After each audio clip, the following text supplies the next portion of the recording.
ಎಲ್ಲರಿಗೂ ನಮಸ್ಕಾರ. ನಾವು ನಮ್ಮ ಕುಟುಂಬ ಯೂಟ್ಯೂಬ್ ಚಾನಲ್ಗೆ ಎಲ್ಲರೂ ಹೇಗಿದ್ದೀರಾ? ವಿಶೇಷವಾಗಿ ಇಂದಿನಿಂದ ಅಂದರೆ ಮಂಗಳವಾರದಿಂದ ಧನುರ್ಮಾಸ ಪ್ರಾರಂಭ ಆಗಿದೆ. ಧನುರ್ಮಾಸ ಅಂತ ಅಂದರೆ ತುಂಬ ವಿಶೇಷವಾದಂಥ ಮಾಸ, ಶೂನ್ಯ ಮಾಸ ಅಂತಲೂ ಕೂಡ ಕರಿತೀವಿ. ಶೂನ್ಯ ಅಂತ ಅಂದರೆ ಸೊನ್ನೆ ಅಂತ ಹೇಳಿ. ಸೊನ್ನೆ ಅಂತ ಅಂದರೆ ಜಗತ್ತೇ ಇರೋದು ಒಂದು ಸೊನ್ನೆ ಆಕಾರದಲ್ಲಿ. ಹಾಗೆ ಸೊನ್ನೆ ಇಲ್ಲ ಅಂದರೆ ಏನೂ ಆಗೋದಿಲ್ಲ ಅಲ್ವಾ? ಹಾಗಂತ ಧನುರ್ಮಾಸವನ್ನು ನಾವು ಕೇವಲ ಅಂತ ಅಂದ್ಕೊಳ್ಳೋಂಗಿಲ್ಲ. ಧನುರ್ಮಾಸ ತುಂಬ ಶ್ರೇಷ್ಠವಾದಂತಹ ಮಾಸ, ನಾವು ದೇವತಾ ಆರಾಧನೆ ಮಾಡೋಕ್ಕೆ. ಹಾಗೆ ಈ ಒಂದು ಧನುರ್ಮಾಸದಲ್ಲಿ ನಾವು ಏನೇ ಮಾಡಿದ್ರು, ಯಾವುದೇ ಒಂದು ಪೂಜೆ ಮಾಡಿದ್ರೂ ಭಗವಂತನಿಗೆ ಸಲ್ಲತ್ತೆ ಅಂತ ಹೇಳ್ತೀವಿ. ಹಾಗೆ ತುಂಬ ವಿಶೇಷವಾದಂಥ ಫಲವನ್ನು ನಾವು ಪಡಿಬೋದು ಈ ಧನುರ್ಮಾಸ ಪೂಜೆ ಮಾಡೋದರಿಂದ.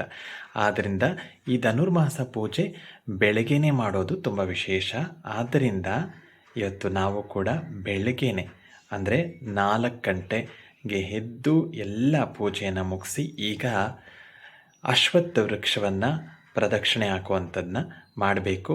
ಹೋಗೋಣ, ಅಲ್ಲಿ ಪ್ರದಕ್ಷಿಣೆ ಹಾಕೋಣ. ಹಾಗೆ ತುಳಸಿ ಪೂಜೆ, ಹೊಸಲು ಪೂಜೆ ಇದನ್ನೆಲ್ಲ ತೋರಿಸ್ತೀನಿ. ಈಗ ನಮ್ಮನೇಲೂ ಕೂಡ ನಾನು ದೇವಿಗೆ ದೀಪವನ್ನು ಹಚ್ಚಿದ್ದೀನಿ. ಇನ್ನು ಮುಂದೆ ಹೋಗೋಣ, ಈ ಒಂದು ಅಶ್ವತ್ಥ ವೃಕ್ಷ ಪೂಜೆ ಮಾಡೋದು ಹೇಗೆ ಅನ್ನೋದನ್ನ ತೋರಿಸ್ಕೊಡ್ತೀನಿ. ತುಳಸಿ ಪೂಜೆ. ಈ ತುಳಸಿ ಪೂಜೆ ಮಾಡೋದರಿಂದ ತುಂಬ ವಿಶೇಷವಾದಂಥ ಫಲ. ಪ್ರತಿನಿತ್ಯ ತುಳಸಿಯನ್ನು ಪೂಜೆ ಮಾಡಬೇಕು. ಯಾಕಂದರೆ ನಮ್ಮ ಆರೋಗ್ಯ ದೃಷ್ಟಿಯಲ್ಲಿ ನಾವು ಹಿಂದೂ ಸಂಪ್ರದಾಯದಲ್ಲಿ ನಮ್ಮ ಮನೆಯ ಮುಂದೆಯೇ ಆರೋಗ್ಯವನ್ನು ಇಟ್ಕೊಂಡಿರ್ತೀವಿ. ಅಂದರೆ ನಮ್ಮ ಮನೆಯ ಮುಂದೆಯೇ ತುಳಸಿ ಅನ್ನೋ ಒಂದು ಸಸಿ ಏನಿದೆಯೋ ಅದು ಪ್ರತಿಯೊಂದು ಆಯುರ್ವೇದ ಔಷಧಿಗೂ ಬಳಸುವಂತಹ ಒಂದು ಗಿಡ. ಎಲ್ಲ ಗಿಡಗಳನ್ನು ಎಲ್ಲ ಔಷಧಿಗೂ ಬಳಸೋದಿಲ್ಲ, ಒಂದೊಂದು ಔಷಧಿಗೆ ಪ್ರತ್ಯೇಕವಾಗಿ ಮಾತ್ರ ಬಳಸ್ತೀವಿ. ಆದರೆ ತುಳಸಿ ಅನ್ನೋ ಒಂದು ಗಿಡ ಎಲ್ಲದಕ್ಕೂ ಬಳಸ್ತೀವಿ. ಅಂತಹ ಒಂದು ಶಕ್ತಿ ಇರುವಂಥದ್ದು ಈ ತುಳಸಿಗೆ. ಪ್ರತಿನಿತ್ಯ ನಾವು ಈ ತುಳಸಿ ಗಿಡದ ಮುಂದೆ ಒಂದು ಪುಟ್ಟದಾಗಿ ರಂಗೋಲಿ ಬಿಟ್ಟು ಒಂದು ಪುಟ್ಟ ದೀಪವನ್ನು ಹಚ್ಚೋದ್ರಿಂದ ಎಷ್ಟು ಪುಣ್ಯದ ಫಲ ಇದೆ ಅಂದರೆ ನಮಗೆ ಅದೆಲ್ಲ ತಿಳಿದಿರೋದಿಲ್ಲ. ಆದ್ದರಿಂದ ತಿಳಿದೇ ಇಲ್ವೋ, ನಾವು ಮಾಡುವಂಥ ಒಂದು ಒಳ್ಳೆಯ ಕಾರ್ಯ ನಿಜವಾಗ್ಲೂ ಒಳ್ಳೆಯದೇ ಆಗುತ್ತೆ. ಆದ್ದರಿಂದ ತುಳಸಿಗೆ ಈಗ ರಂಗೋಲಿಯನ್ನು ಬಿಟ್ಟು ಈ ಒಂದು ದೀಪವನ್ನೆಲ್ಲ ಹಚ್ಚೋಕ್ಕೆ ಸಿದ್ಧತೆ ಮಾಡ್ತಾ ಇದ್ದೀನಿ. ತುಳಸಿಯ ಮುಂದೆ ಶ್ರೀಕೃಷ್ಣ ಅಂತ ಬರಿತಾ ಇದ್ದೀನಿ. ಶ್ರೀಕೃಷ್ಣ ಅಂತ ಅಂದರೆ ಎಲ್ಲ ಕಷ್ಟಗಳನ್ನು ನಿವಾರಣೆ ಮಾಡೋನೇ ಶ್ರೀಕೃಷ್ಣ ಅಂತ ಹೇಳ್ತೀವಿ. ಕೃಷ್ಣಾಯ ವಾಸುದೇವಾಯ ಹರಯೇ ಪರಮಾತ್ಮನೇ ಪ್ರಣತ ಕ್ಲೇಶನಾಶಾಯ ಗೋವಿಂದಾಯ ನಮೋ ನಮಃ ಅಂತ. ಅಂದರೆ ಇಂಥ ಕಷ್ಟಗಳು ಇದ್ದರೂ, ಇಂಥ ಕಷ್ಟ ಕಾರ್ಪಣ್ಯಗಳಿದ್ದರೂ ಎಲ್ಲವನ್ನ ನಾಶ ಮಾಡುವಂಥವನೇ ಶ್ರೀಕೃಷ್ಣ ಪರಮಾತ್ಮ ಅಂತ ಹೇಳ್ತಾರೆ. ತುಳಸಿ ಪೂಜೆಯನ್ನು ಮಾಡಿ 1 ದೀಪ ಬೇಕಾದರೂ ಹಚ್ಬೋದು, 2 ದೀಪ ಬೇಕಾದರೂ ನೀವು ಹಚ್ಕೊಡ್ಬೋದು. ತುಳಸಿ ಪೂಜೆ ಆಗಿದೆ. ಈಗ ಹೊಸ್ಲು ಪೂಜೆ. ಹೊಸ್ಲಿಗೆ ಹೇಗೆ ಅರಿಶಿನ ಹಚ್ಚಬೇಕು, ಹೊಸ್ಲು ಪಕ್ಕದಲ್ಲಿ ಜಯ ವಿಜಯ ಅಂತ ಬರಿಬೇಕು, ಎಲ್ಲ ತಿಳಿಸ್ಕೊಟ್ಟಿದ್ದೀನಿ. ದೇವ್ರ ಪೂಜೆ, ತುಳಸಿ ಪೂಜೆಯನ್ನು ಮುಗಿಸ್ಕೊಂಡು ಈಗ ಅಶ್ವತ್ಥ ವೃಕ್ಷ ಪೂಜೆ ಮಾಡೋಕ್ಕೆ ಹೋಗ್ತಾ ಇದ್ದೀನಿ. ನಿಮಗೆ ಕಾಣಿಸ್ತಿರ್ಬೋದು ಅಶ್ವತ್ಥ ಮರ. ಇಲ್ಲಿ ಒಂದು ಜಾಗದಲ್ಲಿ ದೀಪ ಹಚ್ಚೋಕ್ಕೆ ಸಿದ್ಧ ಮಾಡ್ಕೋಬೇಕು.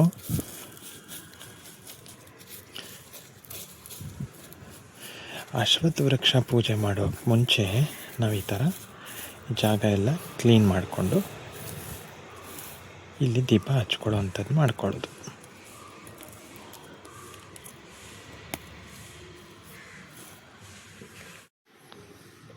ಕ್ಲೀನೆಲ್ಲ ಮಾಡ್ಕೊಂಡ್ಮೇಲೆ ನೀರು ಸ್ವಲ್ಪ ಚಿಮುಕ್ಸ್ಕೊಂಡಿದ್ದೀನಿ. ಆಮೇಲೆ ಇಲ್ಲಿ ಒಂದು ಅರಿಶಿನದಲ್ಲಿ ರಂಗೋಲಿಯನ್ನು ಹಾಕ್ಕೊಳ್ಳೋಣ. ರಂಗೋಲಿ ಪುಡಿ ತಂದಿದ್ದರೆ, ಅಂದರೆ ಅಕ್ಕಿ ಹಿಟ್ಟಿಂದ ರಂಗೋಲಿನೂ ಬೆರೆಸಿ ಅದಕ್ಕೆ ನೀವು ರಂಗೋಲಿ ಹಾಕ್ಕೊಳ್ಬೋದು. ನಾನು ತಂದಿಲ್ಲದೆ ಇರೋ ಕಾರಣ ಇದರಲ್ಲೇ ಹಾಕ್ಕೊಳ್ತಾ ಇದ್ದೀನಿ. ಹಾಗೆ ಅಶ್ವತ್ಥ ವೃಕ್ಷನ ಯಾವುದೇ ಕಾರಣಕ್ಕೂ ನಾವು ಮುಟ್ಟಿ ಪೂಜೆ ಮಾಡುವಂತಿರೋದಿಲ್ಲ.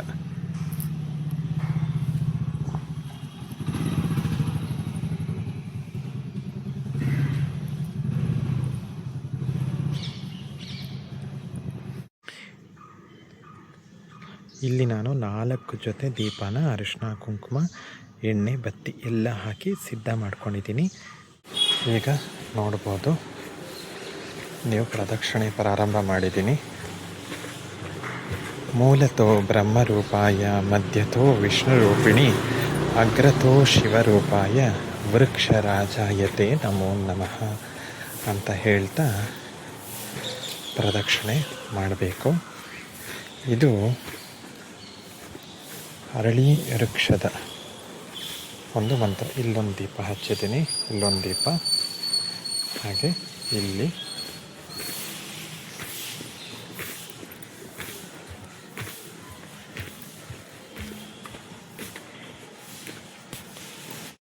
ಪ್ರದಕ್ಷಿಣೆ ಎಲ್ಲ ಆದಮೇಲೆ ಇರುವೆಗೆ ಸಕ್ಕರೆ ಮತ್ತು ಹುರುಗಡ್ಲೆಯನ್ನು ಹಾಕಿ ಕೊನೆಗೆ ನಾವು ಬುಡಕ್ಕೂ ಕೂಡ ಒಂದು ಸ್ವಲ್ಪ ನೀರು ಹಾಕಬೇಕು, ಮರದ ಬುಡಕ್ಕೆ. ಅದನ್ನು ನಾನು ಹಾಕಿದ್ದೀನಿ, ಇಲ್ಲಿ ನಾನು ತೋರ್ಸೋಕ್ಕಾಗಿಲ್ಲ. ಇಲ್ಲಿಗೆ ನಮ್ಮದು ಈ ಒಂದು ವೃಕ್ಷ ಸುತ್ತೋದು 9 ಸುತ್ತು ಏನು ಸುತ್ತೋದಿದೆಯೋ ಅದು ಮುಗ್ದಾಗಿದೆ. ಈಗ ದೇವಸ್ಥಾನಕ್ಕೆ ಹೋಗೋಣ. ದೇವಸ್ಥಾನಕ್ಕೆ ಹೋಗಿ ದೇವ್ರ ದರ್ಶನ ಮಾಡೋಣ.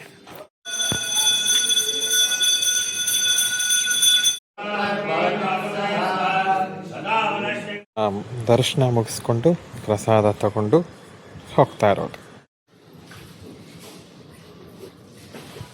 ಮೊದಲನೇ ದಿನದ ಧನುರ್ಮಾಸ ಪೂಜೆ ನೀವು ನೋಡಿದ್ರಿ. ಬೆಳಗಿನ ಎದ್ದು ಮಾಡುವಂಥದ್ದೇ ಈ ಒಂದು ಧನುರ್ಮಾಸದ ಪೂಜೆ.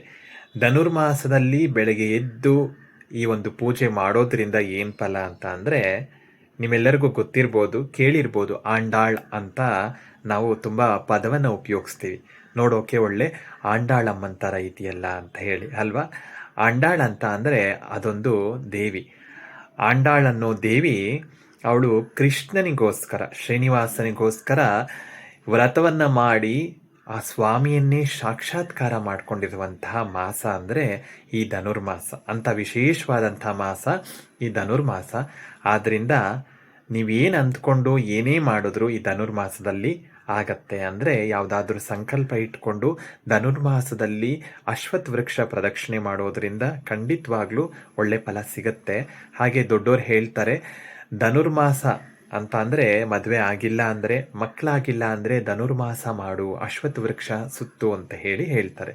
ಯಾಕಂದರೆ ಬ್ರಾಹ್ಮಿ ಮುಹೂರ್ತದಲ್ಲಿ ಅಶ್ವತ್ಥ ವೃಕ್ಷದಿಂದ ಬರುವಂತಹ ಒಂದು ಗಾಳಿ ಏನಿದೆಯೋ ಆ ಗಾಳಿಯನ್ನು ನಾವು ಸ್ವೀಕಾರ ಮಾಡಿದ್ರೆ, ಅಂದರೆ ಯಾರಿಗೆ ಆಗಿರಲ್ವೋ ಅಂಥವರು ಸ್ವೀಕಾರ ಮಾಡಿದಾಗ, ಆ ಶ್ವಾಸಕ್ಕೆ ಹೋದಾಗ ಗರ್ಭಕೋಶದಲ್ಲಿ ಇರುವಂತಹ ಎಷ್ಟೋ ದೋಷಗಳು ನಿವಾರಣೆ ಆಗುತ್ತೆ ಅನ್ನೋ ಒಂದು ಕಾರಣದಿಂದ ಆ ಅಶ್ವತ್ಥ ವೃಕ್ಷ ಪ್ರದಕ್ಷಿಣೆ ಮಾಡಿ 9 ಪ್ರದಕ್ಷಿಣೆ ಮಾಡಿ ಅಂತ ಹೇಳಿರ್ತಾರೆ.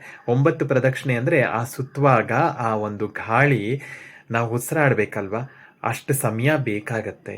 ಆದ್ದರಿಂದ ಇಷ್ಟು ದಿನ ಮಾಡಿ, 9 ದಿನಗಳು ಮಾಡಿ, 11 ದಿನಗಳು ಮಾಡಿ, 21 ದಿನಗಳು ಮಾಡಿ ಅಂತ ಹೇಳಿರ್ತಾರೆ.